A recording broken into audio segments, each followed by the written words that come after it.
So, Alysa Liu is a figure skater who just recently won the 2026 Olympics gold medal in figure skating women's. I have watched her videos and I adore the energy and the aura that she seems to be giving off in every single video of hers. She is classic Gen Z, the way she smiles when you look at her in the camera, the way she seems so comfortable in who she is, but at the same time, you just can never tell what's going on under the surface. After I saw one video of Alysa Liu, I got so fascinated and I've been going down this rabbit hole. I've been watching all of her videos.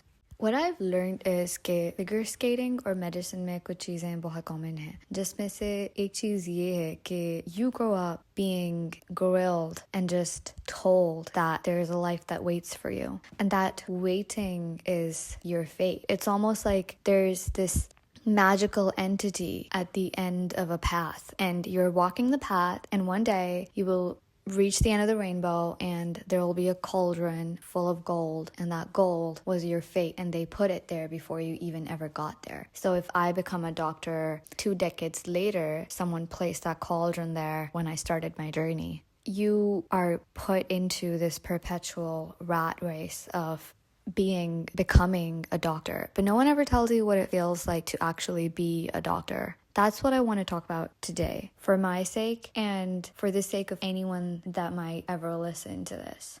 Pakistan में हमारा ये narrative है कि एक इंसान जो बहुत लायक है उसको डॉक्टर बनना चाहिए क्योंकि MBBS से ज़्यादा उसके लिए कोई अच्छा career choice नहीं हो सकती. I have a bone to pick with that philosophy. I genuinely disagree, but with nuance. So there's definitely some people jinke liye doctor banna would be amazing kyunki they love night shifts and working on call. They love the idea of drinking coffee and staying awake to save people's lives, and I'm all for it if it is something that is done by choice. But the way things stand right now, our society does not allow a child a choice. It's more so something that we're brainwashed into wanting to have. जब मैं Alysa Liu की story देखती हूँ, so she was basically a figure skater who started when she was very young. She was 5 years old when she first stepped onto the skating rink, and her father realized, oh my god, she has amazing potential. So he decided that his daughter is going to become a figure skater. Cut to being 12, 13, 14, she keeps doing that. And I hate one thing that I've noticed the Western media do. They have this tendency to stereotype people, and so they're trying to sensationalize her story,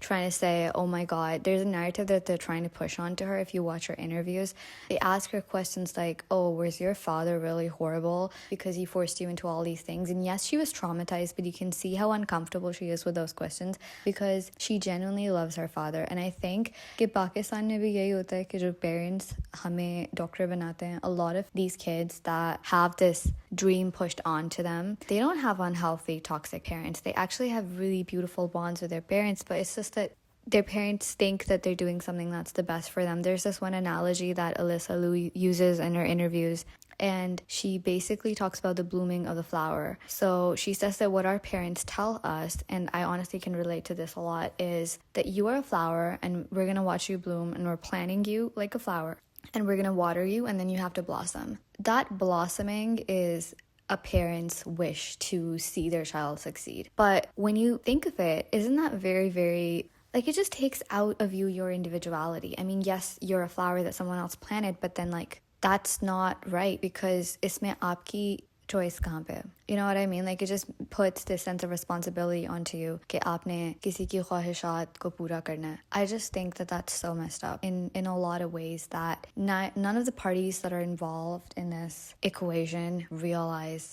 Now, I'm gonna get to the nuance. The nuance here is कि अगर आप Alysa Liu की recent videos देखें और उसकी story देखें तो वो 16 years of age में she actually retired from ice skating because she said it was very toxic for her. And then I think she was 17 or 18 when she decided मैंने वापस दोबारा ice skating start करनी है. And then in 2026 Olympics, she just won the gold medal because she came back into the whole sport. And when you watch her videos, you can see how graceful she is because she seems to actually be enjoying the sport. Now, she has developed a very healthy relationship with a passion that is definitely something that's a passion for her, but at one point in her life it was forced onto her. Now, this is possible, and when I look at it and you look at the videos, aap dekhenge, there's so much aura in the way that she carries herself, in the way that she spins around. All the other Olympic athletes are so stiff, and you can see in their bodies that they're so stressed. But then there's Alysa Liu, who, lo and behold, is actually very, very relaxed. Or sub commentators bhi is baat ko mention karte hain ki Alysa Liu has an aura about her, starting from her hair, where it's colored and dyed the way that she wants it to be dyed, and to the tips of her toes, where when you see her ice skating, sometimes she does these amazing poses, like she'll just skid across the skating rink on her knees, and it's a beautiful sight to see because it's very spontaneous. She obviously practices, but the grace feels very, very natural. She's in the moment now when she actually does do figure skating. मैं आज ये सारी चीजें देख रही थी और मैं सोच रही थी कि you can kind of relate that to every single field out there. Any person who is a master of any field, they have to go through a certain journey. And they have their own complex story arc जिसमें उनको realize होता है कि जो choices किसी और ने उनके लिए की थी, first they quit those choices. They're like, I'm not doing this ever again in my whole life. That could be medicine. I think कि a lot of 14, 15-year-olds in matric, FSC, O-levels, A-levels are told in Pakistan कि आपके पास सिर्फ यही option है. And they start working on it, and then some people are luckier than others because they're more gifted and more intelligent genetically, or they're blessed with a more healthy environment and they end up thriving. Everyone else blames themselves for being not enough, and these few people get into med schools and then they start working on becoming doctors, and then they are so engrossed in this process of becoming doctors their whole lives, they don't even know what they got into until maybe their first call in the hospital. Now, for some people, this call in the hospital happens during med school, and for some it happens during their house job. I was of the latter category. If I could go back in time and talk to my younger self, I would actually always imagine कि मैं अपने आप को क्या कहूँगी. But then I saw Alysa Liu's interview and she was like, I wouldn't say anything to my younger self. And the way she smiles, you would think she has not been through any trauma. So the first time I saw that clip, I was like, obviously वो अपने आप को कुछ भी नहीं कहेगी because she probably has everything, her amazing life. But then I watched an extensive interview of hers and I realized, oh my God, she's been through so much trauma, and she would still not say anything to her younger self. And I finally get that. मुझे finally समझ आती है कि उसने ये क्यों कहा कि मैं अपनी younger self को कुछ भी नहीं कहूँगी. In fact, I would want my younger self to go through all the steps and then learn the lesson and learn what is actually right for me. And I would want to just go with the flow, take every step as it comes. Someone was asking her in an interview कि आप किस तरह से ice skating इतनी अच्छी करती हैं, what are you thinking when you're doing the whole thing? She was like, I just think about, and this is an interview with Jimmy Fallon when she was, I think, 13 or 12 years old.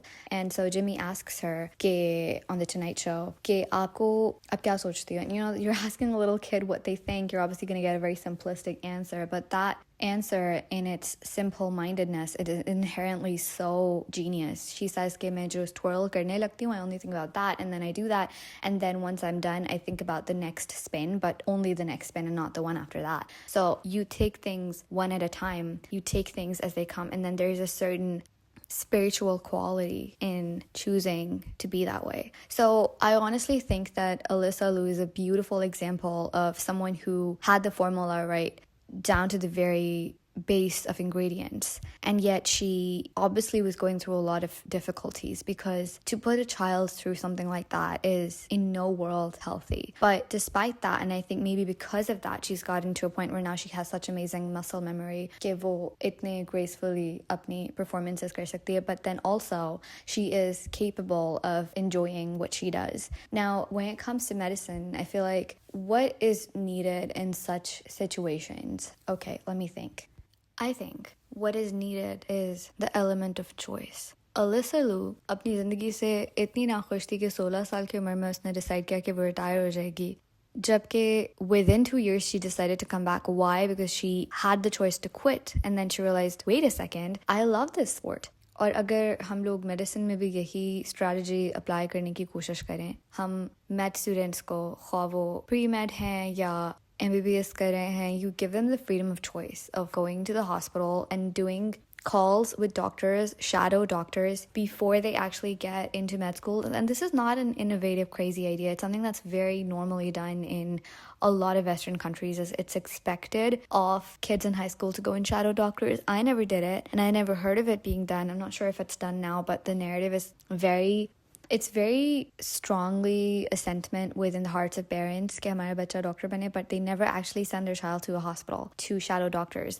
A child never knows what a doctor is until one day, all of a sudden, they find that they have become one, and now all these people need them for their needs to be catered to and for their needs to be met. And I'm not saying कि now this child is never going to be happy because now they're an adult and they do have responsibilities and they will be happy, but it's just that maybe they will never be able to find that magic in their craft that Alysa Liu was only able to find because she was finally able to let go of all the things that were holding her captive. And then obviously the craft itself, usme koi galti nahi hoti. It's more so the whole structure that holds it that feels suffocating at times. And so to see her basically be able to do everything the way that she wanted to gives me so much joy and light in my heart. I feel like there's still a chance for the world if she exists. And I feel so bad for judging her. When I saw the first clip, I was like, she probably has everything easy, because she was smiling so beautifully when she won the Olympic gold medal, and she was so supportive of her friend as well who won the bronze medal. But you can see that she actually has sportsmanship. Another thing that I really admired in her that I really want to point out, which is unrelated to everything else that we've talked until now about, is that when she supported her friends, she supported her friends. One thing I noticed about her is कि वो जो करती है वो wholeheartedly करती है, and it's very in the moment. So अगर वक्त है कि अपने दोस्त को support करना है तो वो उसको fully support करेगी. Alysa Liu was supporting the bronze medalist in the 2026 Olympics because they're friends, and she was doing it fully. But then, and she didn't even celebrate, by the way, until her friend got her bronze, and then she hugged her and she was like, oh my God, congratulations, you're so amazing. And then what I love about this, my favorite moment, was when she actually got the moment, like the spotlight was on her. Us time pe, when it was her time to shine, she did not hide her joy. She did not play it down because, someone else had a bronze medal and another one a silver medal. She said, no, I have a gold medal. I'm going to shine like my aura is golden. I'm not going to bow down or tone it down for anyone else. She skated around the whole rink, waving at people and just nodding at them separately from the other two athletes, because she knew that this was her moment. And I love that. I think a lot of the times in our society, हमें ये subconscious messaging दी जाती है कि we're supposed to hide ourselves or become lesser because someone else did not get what we have. I think that's so unfair, because you're supposed to be there for people, but not at the expense of your own moment of joy and happiness and victory. And I'm not saying rub it in other people's faces. That's also a horrible extreme. But when you get something, when you finally achieve something and you know that someone else doesn't have it, that's not your fault. And right now I'm talking to myself, because I used to have this habit of, like, if I got really great, amazing grades, and I would just be stressed the whole time, oh my God, the friend that I have that I studied with, uske itne अच्छे marks nahi aaye, that's so bad. And I would feel guilty about it. And I think that that's not very healthy. I think अगर आपने सबसे ज़्यादा health की epic देखनी है, तो mentally, spiritually, physically, it seems that athletes have it pinned down. And I really have a very sublime appreciation for the way that they live their lives in my heart, and I am inspired by them when I see कि वो किस तरीके से in moments को live करते हैं. So this is one of those lessons that I really want to hold on to for the rest of my life, is that if I'm winning, I'm winning, full stop, period. There's no other second opinion on that. And in that moment, my head should fully be focused on, oh my God, I won, it's my victory time. It's the time for a victory leap. It's the time for a victory sign. It's the time to be happy and proud of myself. I am so glad that in the form of Alysa Liu, I was able to realize these things. Number one, that the mastery of a craft does not automatically mean that you're going to feel super happy and proud about it. Pride and happiness and joy are things that we have to work on. We have to craft. We have to talk to a therapist about it. I've never talked to a therapist, but I'm just saying I know it's good for you. And it's just really important to remember to not play down your successes. If there is any two things I realized today, it's these two. Becoming a doctor is not the same as being one. And I have to talk about this more so in the future as well. But I'm so glad that Alysa Liu inspired me to start talking about this. It is a story that is to be told for the ages, because when you see something special, when you see that someone has something jo kisi aur ke paas nahi hai, if you're looking, when you look at athletes are these people that spend their whole lives stressing about just a single moment jo ke unhone perform karna, and if they fail, the whole world is going to laugh at them and they're going to be embarrassed. Well, athletes are so stressed because of that, and obviously it sounds like the most commonsensical thing. Obviously wo stress out karenge, but then you look at Alysa Liu's story and you're like, well, she also went through a lot of struggle and trauma, and there was a lot of difficult moments for her, and she felt like her autonomy was snatched away from her. But then you look at her and you're like, wait a second, no, she's relaxed, she's chill, she's actually chill. Like, she's the embodiment of Gen Z ka athlete jo ke non-performative hai in the best of ways. But she's also just the same as us and going through all the things that we went through, and I really find myself inspired by her story, and so I thought that it's very important to talk about it. I am hoping that in the future, if I find more inspiration, I'll talk about that as well. And I just pray and hope that all the children out there in the world, all the teenagers जो अपने लिए dream करते हैं कि वो किसी field की mastery तक पहुंचे, ख्वाह वो पाकिस्तान में डॉक्टर बनना हो या Olympics के अंदर figure skating का gold medalist बनना हो. I know that there's a lot of examples from our own country as well, from Pakistan, जहाँ पे you can talk about Arshad Nadeem in men's javelin throw. He won a gold medal. That was amazing. And I think that that's what it's all about, is persistence, but not the performative kind. The kind of persistence that you do for yourself because you believe in yourself, because you know that you have potential and you don't care what the world says. You're going to do it not because your parents tell you to, or not because muashra aapse expect karta hai, and not because there's someone else's dream enforced upon you, or not because that's the only thing you've ever known, the only way you've ever been shown to live, but actually because you know in your bones, in your heart, in your soul that you were meant to do a thing. And I pray that we all are able to get to that point in life. I mean.